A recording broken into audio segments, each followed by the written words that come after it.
8장 7절에서 8절입니다.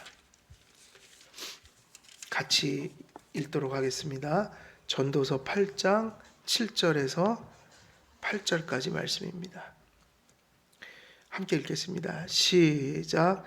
사람이 장래일을 알지 못하나니 장래일을 가르칠 자가 누구이랴. 바람을 주장하여 바람을 움직이게 할 사람도 없고 죽는 날을 주장할 사람도 없으며 전쟁할 때를 모면할 사람도 없으니 악이 그의 주민들을 건져낼 수는 없느니라. 아멘. 오늘 이 본문 말씀 가지고 말씀을 전하도록 하겠습니다. 오늘 말씀의 제목은 인생의 능과 지혜로 살지 못한다.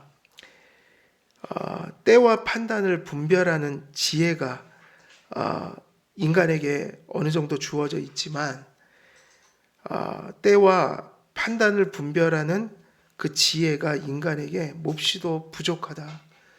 우리가 지난 시간에 어떤 권위에 대하여 말씀을 드렸어요. 그죠? 권위를 어떻게 대해야 하는가. 그래서 근원적 권위인 하나님의 권위를 우리가 쫓아 산다. 그거는 무슨 의미인 거죠? 말씀인 거죠. 말씀에 순복하며 살아가는 삶이에요. 그러니까 하나님의 권위를 인정한다는 것은 하나님께서 우리의 눈앞에 가시적으로 나타나지 않기 때문에 하나님이 주신 말씀을 믿고 하나님의 말씀을 의지하며 하나님의 말씀을 순종하고 살아가는 게 하나님의 권위를 인정하는 증거인 겁니다. 그리고 하나님께서는 세상에 권위를 위임하셔서 사람들을 통해서 또 사람을 돌보도록 하셨다. 그러면 그런 것은 질서라고 얘기를 하는 거죠. 제도, 질서. 그래서 우리가 그런 권위 앞에 살아갈 때 그 앞에서 우리가 온전한 삶을 살기 위해서 때와 판단을 분별하는 삶을 살아라. 그것이 본문에 나와 있는데, 그러니까 우리가 그 때를 하나님께서 원하시는 장소에서 원하시는 곳에 서서 하나님이 원하시는 일을 하는 것, 그걸 이제 우리가 지혜라고 말씀을 드렸는데, 이것이 있어야만 우리가 하나님 앞에서나 또 이제 솔로몬의 입장에서 당시에 왕이라는 제도를 통해서 권위를 설명했기 때문에 세상적인 솔로몬 당시로 이야기하자면 어떤 권위 앞에서 지혜롭게 행하는 것이 무엇이냐? 그것이 때와 판단을 분별하는 것이다. 그래서 6절과 8절은 앞에서, 그러니까 6절까지 말씀은 그런 권위에 대한 이야기를 했고 그 권위를 온전히 응답하는 지혜가 있어야 한다. 거기까지 이제 지난 시간에 말씀을 드린 겁니다. 근데 7절에서 8절은 앞에서 언급한 내용을 이제 전환하는 전환구라고 할 수 있어요. 이제 어떤 내용이 바뀌어지는 전환구다. 앞에서 지혜자는 때와 판단을 분별한다고 가르칩니다. 그래서 지혜자는 하나님과 인간 통치자들의 권위 앞에 행할 적절한 방식과 또 때를 분별함으로 화를 당하지 않는다고 했지만 7절과 8절은 이런 얘기를 하고 있는 거예요. 그래서 그런 권위에 대하여 때와 판단을 분별하는 것이 지혜가 있어야 하지만, 그러나 오늘 본문을 보면 그런 지혜를 가진 사람이 많을까요? 적을까요? 적습니다. 그리고 그런 지혜를 가졌다고 할지라도 그런 인간이 가진 지혜가 완전할 수가 없어서, 소위 말하면 이 땅에서 아무리 신앙생활 잘하고 또 신앙적인 지혜나 세상적인 지혜가 넘쳐난다 할지라도 그것은 상대적인 지혜인 것일 뿐이에요. 다시 말하면 많은 지혜를 가진 사람들도 수없이 쓰러졌다. 잘 하다가도 어떤 순간엔 쓰러졌다는 거예요. 이유가 뭐죠? 아무리 지혜롭고 선하고 신앙이 좋다 해도 죄성이 있는 인간으로서의 본성을 벗어날 수는 없는 거죠. 그러니까 우리가 아무리 큰 지혜를 가졌다 할지라도 모든 사람들이 무엇을 갖는다는 얘기예요? 한계를 가지고 있다. 그래서 모든 사람들이 겸손해질 필요가 있죠. 인생의 지혜는 결단코 미래를 알지 못한다. 그래서 지혜를 가진 사람이나 갖지 못한 사람이나, 그래서 지혜를 가진 사람이 훨씬 더 경건하게 혹은 세상에서 더 온전한 삶을 살아가긴 하지만 그렇다고 해서 그 사람들이 천국에서 사는 것처럼 완전한 삶을 누릴 수는 없는 것이에요. 왜냐? 모든 인생은 결단코 무엇을 알지 못하기 때문이에요. 미래를 알지 못한다. 지혜로운 사람들도 미처 예견하지 못한 일을 당할 수 있다는 거예요. 그러므로 인생은 겸손해야 하며 인생의 예측 불허와 때때로 당할 수 있는 재난이나 부당함과 비통한 처지를 신앙으로 맞아들이는 그런 자세가 필요하다. 그러니까 우리가 인생을 살아갈 때 이런 인생은 없다는 거예요. 우리가 모든 역경을 다 피해갈 만큼 미래를 알지도 못하고 또 모든 재난을 우리가 다 감당할 수 있는 지혜를 갖느냐, 그것도 아니다. 그래서 우리가 미래를 알지 못하고 우리가 미래를 맞이할 때 사실은 우리는 연약한 자로서 예측할 수 없는 순경과 역경이 교차하는 삶을 하루하루를 살아가기 때문에 누구를 의지해서 누구의 인도 속에서 뭐를 맞아들이는 자세로 살아야 되는 거예요. 미래를 하나님을 의지해서 순간순간을요. 그러니까 어제 잘했다고 오늘 끝난 게 아니라 우리는 우리의 호흡이 끊어질 때까지 늘 하루하루를 주님을 바라보면서 살아야 된다는 거예요. 다윗이 왕이 되기 전까지는 참 엄청난, 물론 그 이후에도 어려움이 있었지만 왕이 되기 전에는 연단을 받았습니다. 왕을 만들기 위해서 하나님께서 그를 신앙 인품을 키우기 위해서 연단을 주셨어요. 근데 그때 다윗의 자세는 어땠냐면 하루하루 순간순간을 그저 하나님 말씀을 묻고 따라가는 삶이었어요. 그저 하루하루 삶을.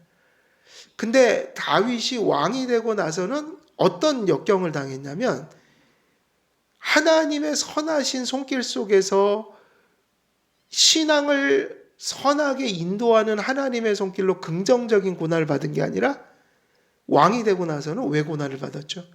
압살롬에게 쫓기고 맨날 모반이 일어나고 이랬던 건 다윗이 왕이 되고 나서는 하나님께 더 이상 묻질 않았던 거예요. 묻질 않고 그를 의지하지 않고 나태해지고 교만해졌어요. 그래서 밧세바 사건도 일어났어요. 그러니까 인생은 사실은 어떻게 살아야 되는 거예요? 언제나 우리에게 천국 가는 날까지 항상 언제나 순간순간 하나님을 바라보고 의지하고 말씀 안에서 묻고 하나님 안에서 판단하고 고민하고 기도하고 이런 하루하루 주님을 바라보는 삶이 호흡이 멈추는 날까지 이어져야 되는 거예요. 그것이 멈춰서는 안 된다. 하나님께서는 우리로 알 수 없는 미래를 직면하여 살게 하심으로 오히려 하나님의 능력과 지혜를 겸손히 의지하도록 만드셨습니다. 인생은 절대로 미래를 알 수 없는 거예요. 맞아들이는 거다, 순간순간. 왜 그렇게 하셨는가? 이유는 한 가지죠. 여호와 하나님을 바라봐야만 살 수 있는 방식이 미래를 모르고 살아가는 삶인 거예요. 미래를 다 알고 하나님이 다 알려주면 하나님을 의지할 필요가 없겠죠. 우리는 사실은 예측 불허한 삶을 맞이하면서 살도록 원래 그렇게 하나님이 만들어 주신 거다. 그래서 미래를 장담하거나 미래를 알려고 하거나 미래를 아는 것처럼 살아갈 때 반드시 넘어집니다. 우리는 그렇게 살아야 되는 거예요. 하나님, 내일 일을 저희는 알지 못합니다. 성경은 그런 말씀으로 가득 차 있어요. 염려하지 마라. 염려하지 말라. 그 말씀할 때도 내일 일을 안다고 그랬어요? 모른다고 그랬어요? 모른다고 그랬어요. 그날 괴로움은 그날에 족하다. 내일 것까지 염려하지 말아라. 예. 내일을 연약한 인간이 장담하거나 미래를 자랑하는 것도 잘못된 거지만 모두 잘못된 걸까요? 오지 않은 알 수 없는 미래를 하나님을 의지하지 않아서 매일 불안해하고 염려하면서 살아가는 것도 교만한 것만큼이나 나쁜 거다. 우리는 단지 하나님 앞에 이렇게 살아야 돼. 모른다고 인정하고 살아야 돼요. 하나님 모릅니다. 내일 일을. 그래서 좋은 일이 있을지 어려운 일이 있을지 모릅니다. 하나님. 그래서 하나님 저를 좀 도와주셔야 되겠습니다. 하나님 그래서 하나님 안에서 내일을 맞이하게 해주옵소서.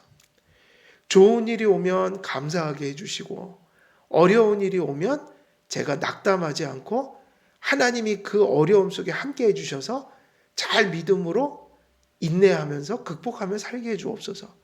매일 이렇게 기도하고 살아가야 되는 거예요. 하나님께서는 우리로 알 수 없는 미래를 살게 하심으로 하나님을 의지해야만 살 수 있는 구도로 우리 인생을 이끌어 가시는 겁니다.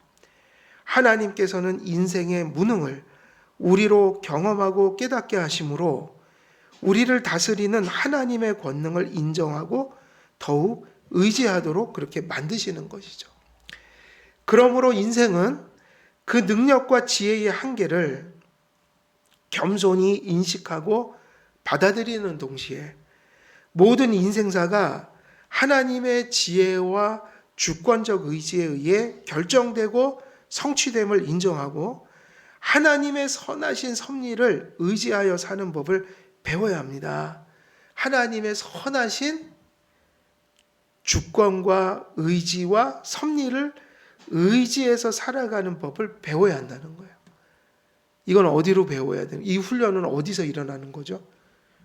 이거는 육으로 되는 게 아니라 믿음으로 되고 마음속에 일어나야 되는 훈련이죠. 하나님을 의지해서 살아가는 삶. 성경은 하나님께서 우리로 장래일을 예측할 수 없게 하셨다고 합니다. 겸손히 다가오는 미래를 순간순간 맞이하는 방식으로 살게 하신 거예요. 순간순간 미래를 맞이하며 산다는 것은 인생이 얼마나 하나님을 의지하고 겸손히 행해야 하는지를 알려주고 있는 거예요. 그러므로 미래를 대비하고 준비하는 성실함으로 사는 것이 합당하지만 그 모든 노력 가운데서도 가장 중요한 미래의 대비는 여호와 하나님의 약속을 붙들고 기도하며 하나님의 주권과 섭리에 우리 자신의 미래를 맡기는 믿음에 있는 거예요. 그러니까는 하나님 앞에 바른 신앙생활 한다는 것은 이게 참 중요한 것인데, 예를 들면 학생이 공부를 할 때 신앙으로 공부를 한다는 게 무슨 의미인가? 학생은 무엇을 해야 되죠? 현실적으로는요. 뭐를 해야지만 해요? 그죠? 공부를 해야 될 거 아니에요? 문제집도 풀고 그리고 선생님 말씀도 잘 듣고 공부 준비해야 한다. 준비하는데 그 준비가 전부는 아니잖아요. 엄청나게 노력했는데 점수가 안 나올 수도 있고 점수가 잘 나올 수도 있어요.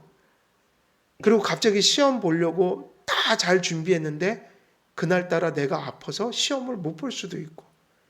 그러니까 결과는 우리가 정할 수 있는 게 아니지만 사람은 인간의 도리는 공부를 해야 되는 거죠. 시험을 보기 위해서. 그리고 세상을 살기 위해서 우리는 또 나가서 노동을 해야 되고. 그러니까 그런 노력은 성실히 해야 되지만 우리가 그 모든 결과, 알 수 없는 결과, 좋은 결과가 나오기도 하고 안 좋은 결과가 나오기도 할 때 그것이 하나님 보실 때 선한 삶이 되기 위해서 그 노력 속에 뭐가 같이 있어야 된다고요? 하나님의 약속이. 그럼 하나님의 약속이라는 게 이런 게 아니라는 거예요. 내가 기도하고 신앙생활 열심히 했으니까, 그리고 열심히 내 노력했으니까 이번에 수학시험 100점 나올 거야. 그런 걸 약속하신 적이 없다고요, 하나님이요. 그래요, 안 그래요? 엄청나게 믿음 생활 잘하고 노력을 했는데 수학 성적이 50점이 나올 수도 있어요. 그러니까 여기서 얘기하는 건 뭐냐면 열심히 노력하는 건 우리의 본분인데 일의 결과라는 것은 좋을 수도 있고 나쁠 수도 있다. 그럼 인생이 보통은 세상에서 이것 때문에 망쳐지거나 이것 때문에 뭐 자기가 섰다고 생각하는 사람들도 있지만 그것이 궁극적인 우리의 기도 제목이 돼서는 안 되고 하나님 열심히 살았습니다. 근데 내 인생 속에는 100점짜리 결과가 나올 수도 있고 50점짜리 결과가 나올 수도 있습니다. 그러니까 눈에 보이는 것 그거로 내 인생을 끝내지 않게 해주옵소서. 그래서 뭐를 열심히 사는 삶 속에 뭐를 이렇게 준비해야 돼요? 하나님의 약속. 근데 약속이 뭐죠? 그 약속은 이런 거예요. 100점을 주신다는 게 아니라 하나님께서 50점이건 100점이건 믿음과 성실로 공부해서 나온 결과가 어떠하든 그 삶 속에 약속이 있다면 그 삶을 통하여 합력하여 뭐를 이루시겠다? 선을 이루시겠다. 하나님 없이 노력 없이 100점을 맞는 것보다 노력하고 신앙생활 바르게 하면서 50점 맞는 게 훨씬 훌륭한 인생이다. 누구의 눈에 보기에 그렇다는 거예요? 그 누구의 눈에 그렇다는 거예요? 하나님이요. 세상은 어디까지만 보죠? 시험지만 보죠. 이거 50점짜리 인생, 이거 100점짜리 인생. 근데 아니라고요. 그건 우리가 정할 일이 아니에요. 100점이 나올 수도 있고 50점이 나올 수도 있어요. 근데 뭐를 품고 살아야 돼요? 50점이 나오더라도 두 가지 다 열심히 해야 돼요. 자기 본분을 다 해야 한다. 직업 세계 속에서는 직업 생활 열심히 하고 학생이면 공부를 열심히 하고 가정주부는 또 가정을 잘 돌보고 그죠? 그러면서 무엇을 똑바로 해야 돼요? 현실주의가 되면 안 된다고 그랬죠? 현실 생활도 사실은 하나님의 영광을 위한 것이니 본분을 잊어버리면 안 된다.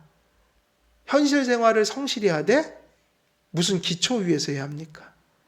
믿음의 중심 속에서 해야 된다. 그리고 약속을 품어야 돼요.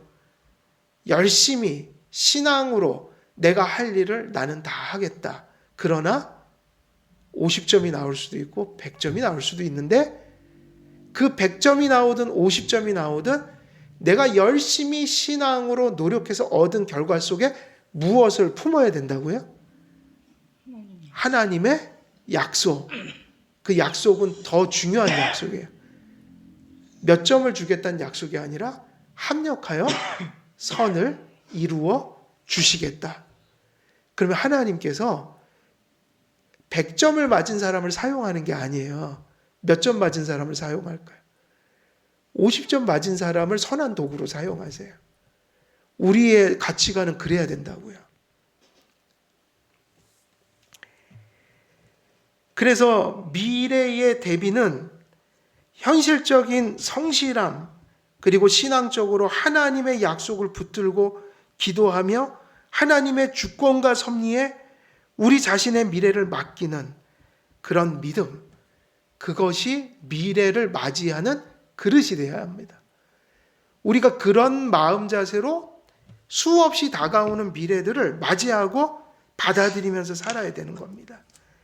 예측 불허한 세상에서 연약하고 미련한 인생으로 살아가는 우리를 하나님께서 택하시고 구속하시어 자녀를 삼아주신 은혜가 얼마나 큰지 모릅니다.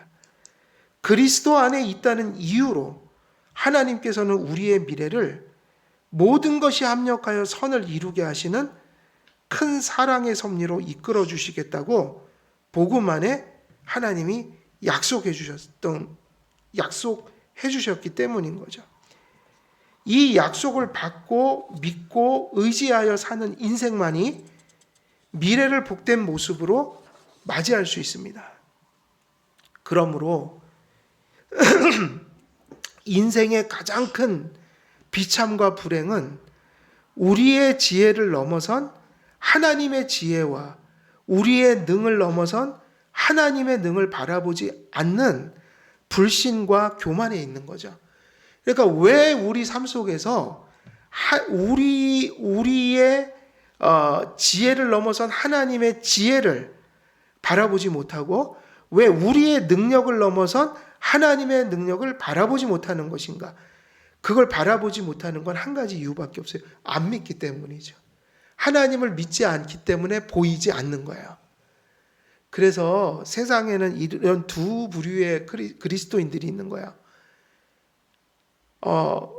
교회 안에서 잠시, 아주 잠시예요. 의식적인 신앙생활을 하기 때문에 의식적인, 외식적인, 그러니까 예배 드릴 때 사람들이 모였을 때 경건한 자태를 잠시 흉내낼 수 있으나 실제적 삶으로 딱 들어갔을 때 사람들도 없고 이제 교회를 벗어나 아무도 보지 않는 그런 세상 속에 다시 들어갔을 때 그 삶의 현장에서는 전혀 신앙적 사고를 할 수 없는, 그러니까 전혀 어떤 현실 속에서도 하나님을 바라보는 일이 없는 삶. 그러니까 교회 안에서 외적으로, 의식적으로, 외식적으로 신앙의 자태를 잠시 보이지만 실제로는 신앙이 없으므로 현실 속에 들어가면 전혀 신앙적 사고로 살아가지 못하는 삶. 그러니까는 말씀이라는 게 교회용인 거예요. 잠깐. 그리고 현실로 돌아가면 완전히 세상적인 가치관으로 살아가 버려요.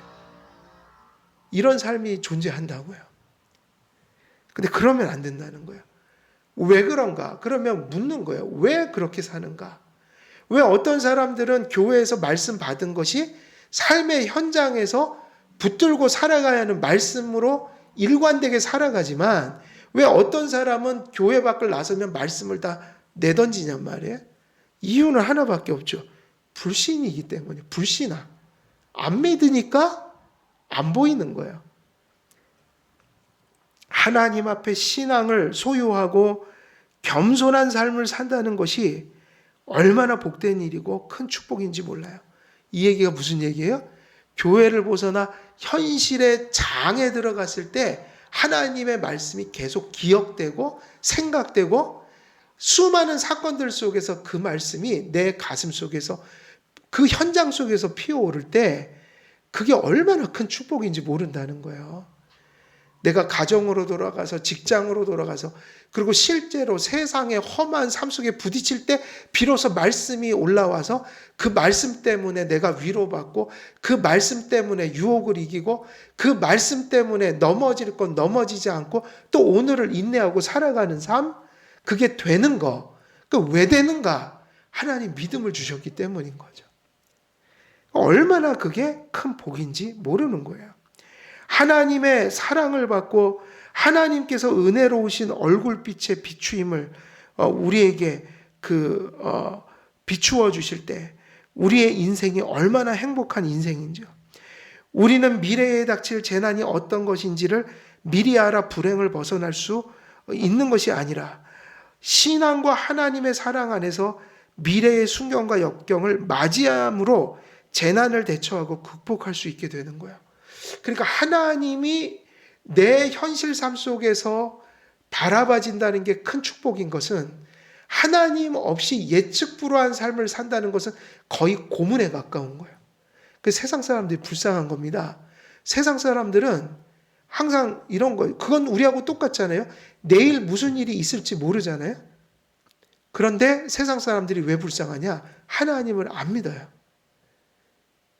그러니까 내일 무슨 일이 일어날지 모르는 예측 불허한 삶을 생각하면 끔찍한 거예요. 죽음에 대한 대비도 없어요. 믿지 않는 자들에게는 부활의 신앙이 없습니다. 언제 찾아올지 모르는 죽음이라는 것은 일종의 세상 사람들에겐 공포에 가까운 거예요. 아주 공포죠, 사실은. 얼마나 큰 허무함이고 공포인지 몰라요. 근데 믿는 사람들의 복이 무엇이에요? 미래를 알아서 그것을 극복하는 게 아니라 내일 무슨 일이 일어날지는 우리나 불신자나 다 모르지만 우리는 누구와 함께 그걸 맞이하니까. 누구와 함께 맞이해요?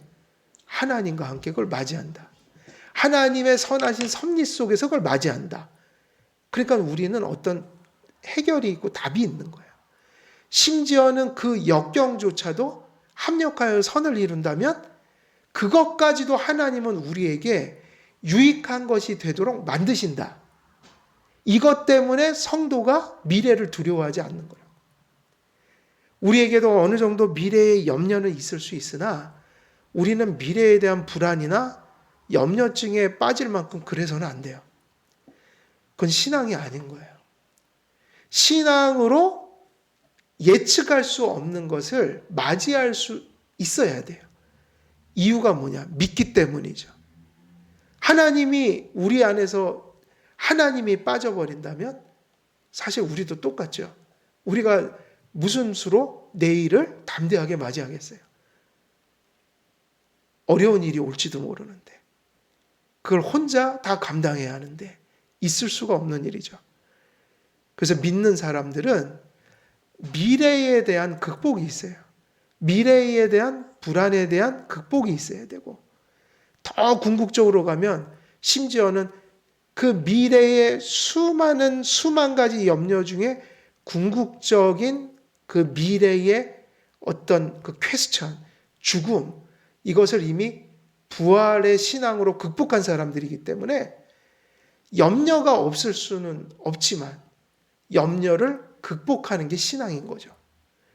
우리가 미래 때문에 벌벌 떨면서 살거나 죽음을 공포스럽게 여기면서 하루하루 살아가는 건 그리스도인의 모습이 아닌 거죠. 그래서 부활의 신앙을 가져야 한다는 겁니다. 7절과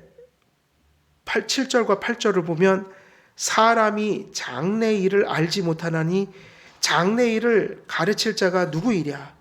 바람을 주장하여 바람을 움직이게 할 사람도 없고 죽는 날을 주장할 사람도 없으며 전쟁할 때를 모면할 사람도 없으니 악이 그의 주민들을 건져낼 수 없느니라.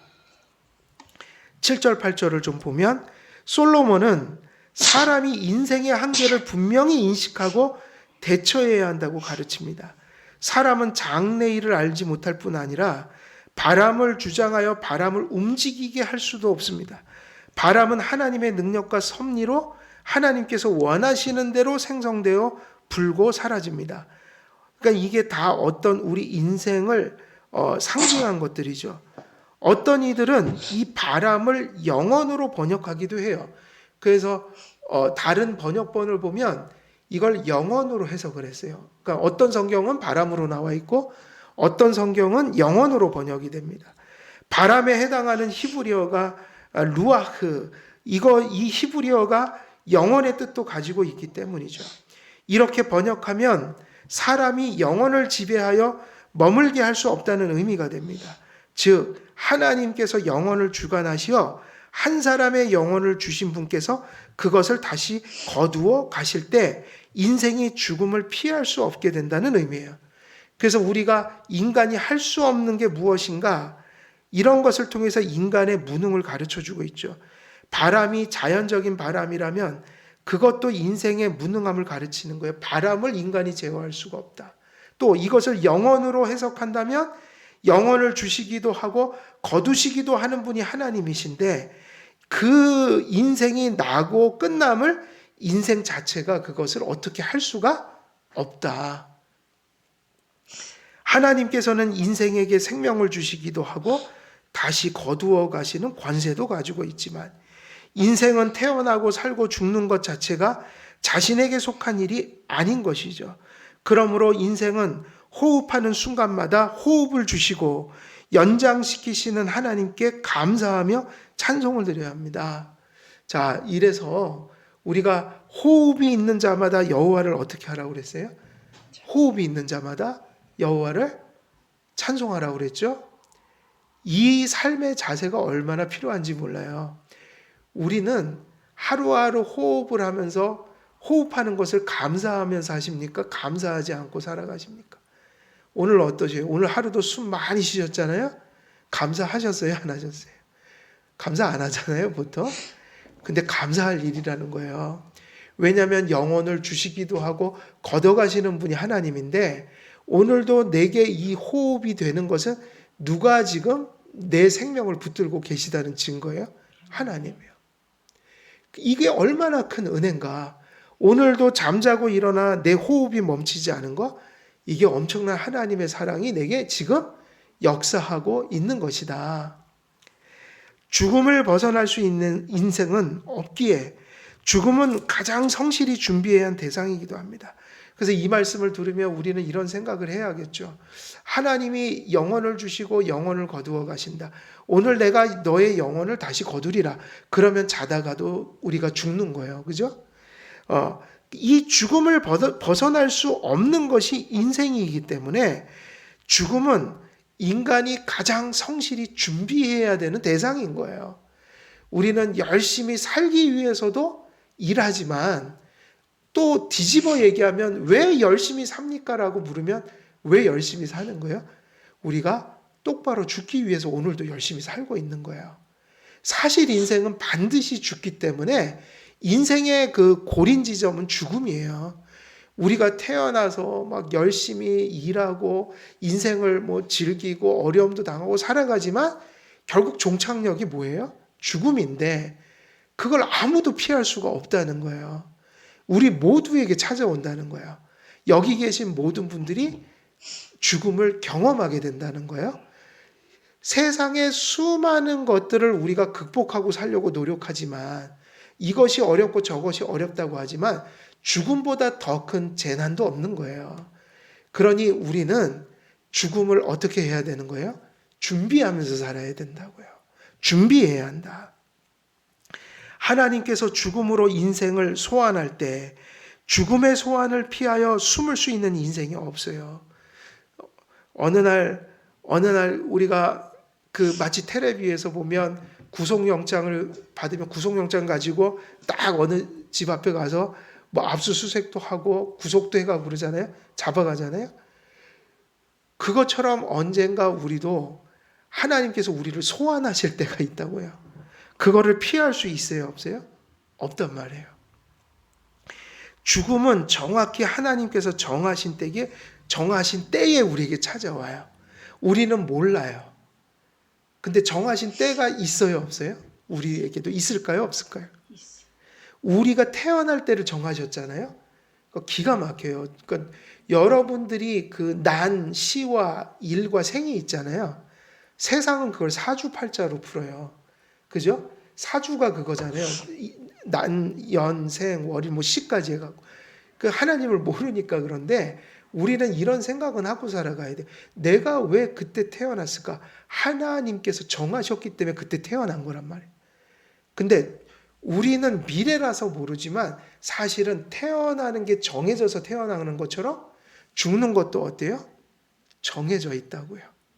나는 몰라요. 모르지만 언젠가는 죽는다. 근데 정하신 때에 우리를 데려가신단 말이에요. 정하신 때에 정확히 우리를 하나님은 데려가실 거예요. 그날이 어떤 날이에요? 하늘나라로 우리는 믿기 때문에 하나님 나라로 소환하는 거겠죠. 그죠? 그래야만 하겠죠. 하나님이 우리를 부르러 오실 때가 있는 거예요.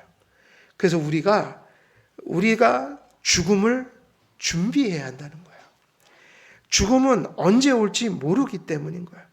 언제 오는지 모르는데 죽음이 우리에게 정해져 있단 말이에요. 죽음은 유예의 시간이 없습니다.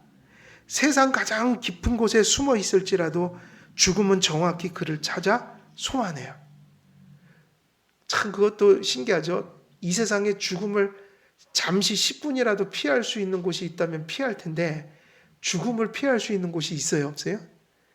동굴 속에 들어가도 산 속에 들어가도 어디를 바닷속에 들어가도 죽음은 기가 막히게 찾아오죠. 하나님이 정하신 때 그렇게 찾아온다. 그러므로 우리가 반드시 맞이할 죽음이 뭐가 되지 않도록 해야 될까요? 무엇이 되지 않도록 해야 돼요? 죽음이 심판이 되지 않도록. 이게 죽음을 준비한다는 의미예요. 근데 우리는 예수님을 믿었잖아요. 그죠? 우리는 죽음의 문제를 해결했어요. 그리고 우리가 이 문제를 해결했다면 우리는 무슨 일에 힘써야 될까요? 그 다음에. 나의 죽음의 문제를 해결했다면. 우리 주변에, 1차적으로는 우리 가까이 있는 주변에 하나님 안 믿는 분들이 계시잖아요. 그리고 우리의 자녀들, 우리의 부모님, 우리의 가까운 친족, 우리의 이웃들, 혹여 하나님 모르고 죽는 사람이 없도록 우리가 열심히 예수님 전해야 돼요. 왜냐? 죽음이 뭐가 되지 않아야 되니까요. 심판이 되지 않으려면 예수님을 모시고 죽어야 된단 말이죠. 죽음이 심판이 되고 지옥의 문턱이 되는 것이 아니라 죽음이 영생으로 들어가는 천국으로 입성하는 복된 관문이 되도록 해야 되는 거죠.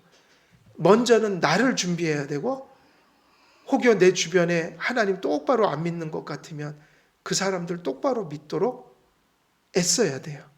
기도하고 말씀 전하고 우리가 할 수 있는 것은 거기까지지만 하나님의 은혜를 주셔야 되지만 우리의 노력들 속에 하나님이 역사하도록 우리가 전도해야 된단 말이에요. 우리 자녀들 보면 늘 저는 그런 마음이 있단 말이에요. 세상이 너무나 세속화되고 어두워서 내 자녀들 아직은 마음 놓을 때가 아니란 말이에요. 그죠? 우리 아이들이 언제 방황하고 떠나가고 이럴지 모르잖아요.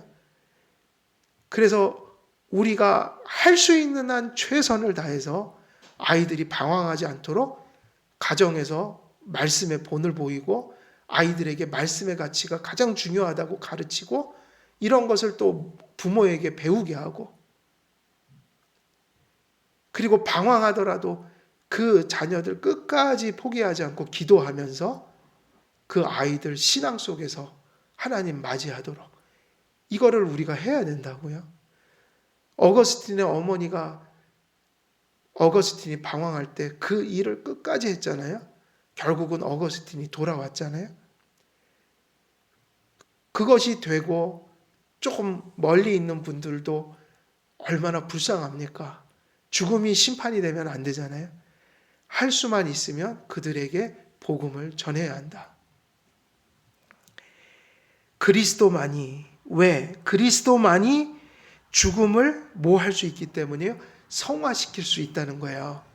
예수님은 죽음을 심판에서 뭐로 성화시켜요? 죽음을 거룩한 거로 만든다고요. 무엇으로? 심판이 영생이 되도록. 지옥으로 가는 관문이 천국으로 들어가는 문턱이 되도록. 그걸 누구만이 하실 수 있어요? 그리스도만이. 예수님은 죽음을 성화시킬 수 있다. 그러니까 우리에게 죽음은 비참이 아니라 천국으로 들어가는 복이 돼야 된다. 이것이 죽음을 준비하는 거라고요. 그래서 거듭나서 우리가 성화되어야 합니다. 살아있을 때 죄사함을 받고 살아있을 때 회개하며 성화를 이루어 가야 돼요. 죄사함 받고 우리 안에 생명이 임할 때 죽음은 우리를 천국으로 실어나르는 천국행 열차가 되어야 합니다. 그래서 죽음을 준비하고 맞이하는 사람의 복이 어디 있는가? 모든 사람들이 그렇게 공포스러워하는 죽음이 우리에게는 최고의 평안을 가져다주는 순간이 될 거예요. 우리가 예수님 모시고 죽을 때 이 죽음이 나를 어디로 실어다 준다고요? 천국으로 해요. 그래서 그 죽음이 기쁨과 감사로 바뀌어져야 돼요. 기독교인이 죽을 때 최고의 복된 모습은 이러한 모습을 자녀들에게 보여주고 죽는 거예요. 우리가 자녀들에게 해줄 수 있는 최후의 선물이 뭐냐면 예수님 믿으면 이렇게 죽음이 영생으로 가는 길이 된다. 내 어머니, 내 아버지가 돌아가실 때 예수님 모셔서 천국에 간 것처럼 활짝 웃고 떠나가셨다. 이런 모습을 어떻게 해줘야 돼요? 자식들에게 보여줄 수만 있다면 그것만큼 큰 선물이 없단 말이에요. 얼마나 더 큰 선물이 있고 교육이 있겠어요. 우리가 죽을 때도 자녀들 앞에서 그렇게 죽어야 돼요. 그리고 살아있을 때 우리가 자녀들에게 신앙을 보여줘야 된다고요. 하나님의 말씀을 따라 살도록 우리가 본을 보여야 돼요. 인생은 세상의 현실의 재난을 또한 피할 수가 없습니다. 그래서 바람을 주관할 수 없고 그렇게 얘기를 하고 또 이번에는 현실의 재난을 피할 수 없다. 즉 전쟁을 피할 수 없고 전쟁 때 징집당하는 일을 피할 수 없다고 전도자는 말해요. 이 이야기는 현실 속에서 모든 사람들이 보편적으로 아담이 타락한 이후에 겪는 재난을 모든 사람이 피해갈 수는 없다고 가르치고 있어요. 인생은 이런 재난과 재난 속에서 감당할 의무를 세상 제도 아래 피할 수 없습니다. 따라서 세상 아래서 진 멍해를 그리스도의 약속과 보호와 위로 안에서만 감당할 수 있습니다. 세상 사람들은 재난 속에서 살다가 재난 속에 최후를 맞고 고단함 속에서 살다가 안식 없는 죽음으로 빠져들어요. 이게 무슨 얘기입니까? 인생에 한번 태어나면 이마에서 땀이 나고 자녀를 해산하는 고통으로 자녀들을 낳고 키우는 그러한 수고스러움을 피할 수 없다는 거예요. 근데 세상 사람들의 비참이 뭐냐? 고생하고 재난을 맞이하면서 살아가는 인생을 끊임없이 반복하다가 그냥 위로 없이 죽는 거예요. 심판으로. 근데 기독교인들에게 복은 뭐예요? 고단한 인생을 세상 사람들과 동일하게 살아가지만 재난 없는 인생을 살 수 없지만 또 어떤 세상 속에서 책임과 의무를 지고 멍해를 지고 살아가는 삶의 고단함을 피할 수는 없지만 우리는 누구 안에서 그 일들을 해가는 거예요? 그리스도 안에서. 그래서 기독교인들에게 주어진 축복이 뭘까요? 똑같이 고단한 삶을 살아가지만 우리에게는 뭐가 있을까요? 하이델베르그 신앙고백서 1문1답. 우리가 사나 죽으나 인생의 유일한 위로가 무엇입니까? 그리스도인들에게 뭐가 있어요? 위로가 있다는 거예요. 안식이 있다는 거예요. 재난도 똑같이 맞이하고 고단한 삶의 멍에도 똑같이 메고 일하고 고생하면서 살지만 기독교인들에게 뭐가 있다고요? 위로가 있다는 거예요. 하나님께서 현실 삶 속에서 함께 해주심으로 그 고난과 재난과 세상에서 진 인생의 무게를 견딜 만한 그리스도가 주시는 뭐가 있다? 위로가 있다. 아이들을 키우고 살아가는 게 세상 사람들이나 그리스도인들에게나 똑같이 힘든 거죠. 직장 생활하는 거, 뭐 다 똑같이 어려운 거예요. 그러나 예수님 믿는 사람에게는 평강이 있고 위로가 있다. 예수님께서 그 고난 속에서, 고단함 속에서, 수고로움 속에서 누가 함께 해주세요? 하나님이 함께 하심으로 그분의 임재 속에서 오는 평강이 위로가 있다는 거예요. 그래서 세상에서 우리가 벗어날 수 없는 것 중에 하나가 현실의 재난, 고난, 그리고 그 인생의 의무로서 지는 멍해들인데 이걸 피할 수는 없는데 그래서 인생이 끊임없는 전쟁 속에서 전쟁에 징집돼서 국가를 지키는 의무로서 나가서 싸워야만 하지만 이것이 그리스도인들에게는 그저 끝이 아니다. 그리스도인의 현실 생활 속에서는 하나님의 평강이 느껴져야 되는 거예요. 그래서 가정주부들이 가정일 하면서 직장에 나가서 일하면서 또 세상에 고단한 멍해를 지고 살면서도 뭔가 하나님이 내 마음에 함께 하시고 나를 위로하시고 이 모든 현실의 삶 속에서 나에게 힘을 주시니 저는 참으로 기쁨으로 이 모든 일을 감당합니다. 뭐 이런 기쁨과 평강이 그리스도인들에게는 있어야 된다는 거예요. 그래서 그리스도인들은 그렇게 일하지 않아요. 나는 왜 세상에 태어나서 이런 고생을 하고 이런 재난을 받고 하루하루 눈 뜨면 또 나가서 일하고 인생 허무하고 정말 살기 싫다. 이건 기독교인의 자세가 아닌 거예요. 오늘도 그런 삶의 무게가 있으나 오늘도 주님께서 이걸 함께 져주신다. 이게 믿음이 있어야 된다고요. 마지막으로 인생은 심판을 면할 수가 없습니다. 악은 인간을 범죄하게 만들고 심판을 받게 만듭니다. 그러나 심판의 때 모든 악이 동원되더라도 그것을 피할 수 없습니다. 그래서 이 구절은 이 말씀을 얘기하고 있는 거예요. 악이 그의 주민들을 건져낼 수는 없느니라. 이 말씀의 뜻이 무엇이냐면 이런 뜻을 담고 있는 거예요. 악은 인간을 범죄하게 만들고 심판을 받게 만들죠. 그러나 심판의 때 모든 악이 동원되더라도 그 악이 불러들인 심판을 악으로 모면할 수가 없다. 그래서 악은 원래 사람을 속여요. 죄를 짓고 타협하고 네가 원하는 욕구대로 살며 세상의 풍속을 따라 살아라. 하나님을 기쁘게 해드리지 말고 마귀가 기뻐하는 일을 해라. 그러면 그런 일을 하면 네가 행복해질 거야. 그리고 너의 많은 문제가 해결될 거야. 그래서 속여서 사람을 죄짓게 만들지만 심판이 다가오면 내 속에 있는 악이 그 심판을 모면할 수 있게 하는 아무것도 주지를 못한다. 그러니까 악이 가져오는 것은 아무것도 없는 거예요. 악을 쫓아가면 모든 것을 다 잃게 되는 것이죠. 악은 인생으로 죄를 짓도록 유혹하고 온갖 모략을 동원하지만 인생이 심판을 받게 될 때는 아무것도 하지 못합니다. 악이 약속한 것은 기만이고 거짓이어서 좋은 것을 약속했지만 악한 것으로 돌려줍니다. 죄의 시작은 달지만 죄의 끝은 쓰고 비참합니다. 악이 심판을 이기지 못한다는 얘기예요. 그러므로 지혜로운 인생은 죄사함을 의지합니다. 그리스도의 의는 우리의 모든 죄를 사하고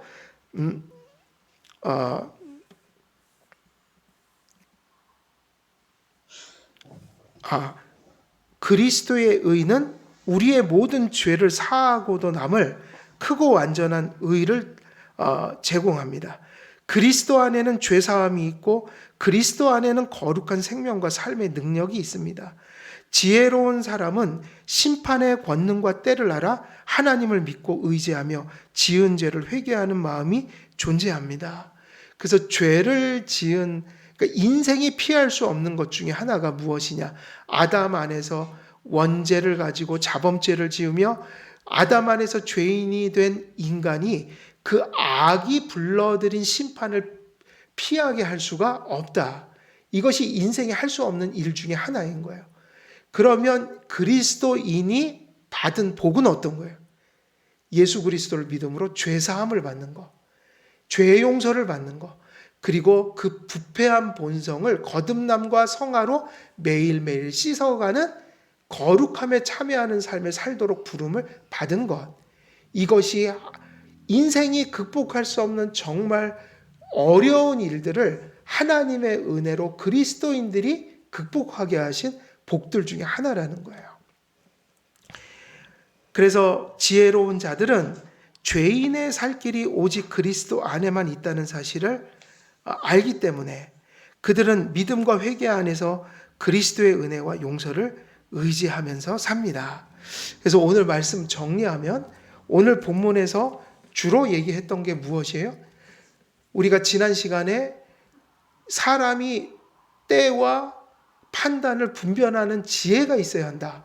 근데 전환구라고 했어요. 그런데 그럼에도 불구하고 인생에게 그런 완벽한 지혜가 없다. 그래서 누구나 이거 피해갈 수 없는 한계를 가졌다. 바람을 제어할 수도 없고 우리가 태어나고 죽는 것을 스스로 결정할 수도 없으며, 그리고 또 무슨 얘기를 했죠? 전쟁의 위험과 전쟁에 징집되는 것도 피해갈 수가 없다. 그리고 마지막에 뭐예요? 악이 불려들인 심판을 스스로 모면할 수 있는 힘이 없다. 이게 인생이 놓인 하나님 없는 인생의 한계다. 그러므로 우리는 언제나 우리가 지혜로울지라도 부족하기에, 특별히 그리스도인들은 어떤 삶을 살아야 된다는 거예요? 하나님을 바라보고 의지하고 겸손히 신앙으로 살아가는, 그렇게 할 때 이 인간이 절대로 극복할 수 없는 이 일들 가운데 하나님이 역사하셔서 세상 사람들과는 다른 복을 누리며 살게 하여 주신다. 결국 나를 의지하지 말고 우리 속에 답이 없다는 것을 알고 하나님의 말씀을 의지하여 하나님께 기도하며 성령의 충만함을 받아 하나님 붙들고 살아가라. 이게 오늘 전도서 말씀의 핵심인 겁니다. 우리 한길교회 성도님들은 오늘 전도서 말씀처럼 우리의 무능과 지혜 없음을 깨닫고 하나님만 의지하여 살아감으로 하나님의 큰 도움과 은혜로 복된 삶 살아가시기를 우리 주 예수 그리스도의 이름으로 축원드립니다. 기도하겠습니다. 살아계신 하나님 아버지, 참으로 우리들은 죄 많고 무지하고 무능합니다. 우리 주 그리스도께서 불러주시지 않으셨다면 참으로 암흑 속에서, 불안 속에서, 또 공포 속에서 인생을 허무하게 살아갔을 터인데, 아버지 하나님께서 우리를 불러주셨사오니 우리가 가진 지혜와 능과 의를 넘어 우리 주 그리스도 안에 있는 그 지혜와 능과 의를 의지하여 이 험한 세상을 잘 극복하고 살아가는 우리 모두가 될 수 있도록 말씀과 성령으로 늘 인도하여 주옵소서.